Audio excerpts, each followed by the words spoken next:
Jopay, kayo ni Kuya Joshua. Si Josh, nagkakilala kami sa Day 17. Although nagkikita kami sa mga Nanood ako noon. Diba, sa Grabe, Day 17 haba nun. Wala, hindi ako, yung nakita ko siya, wala lang. Walang dating. Wala pa spark. agad. As in, wala talaga.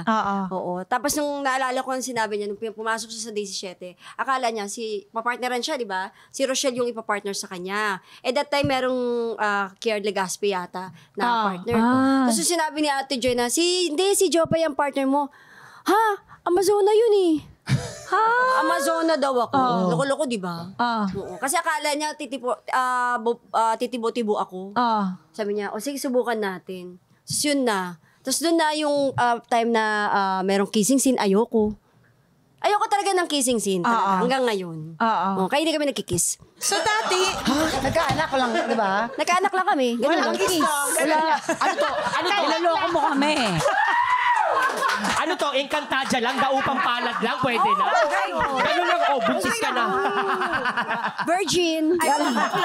Oo, buntis ka na. Buntis ka na.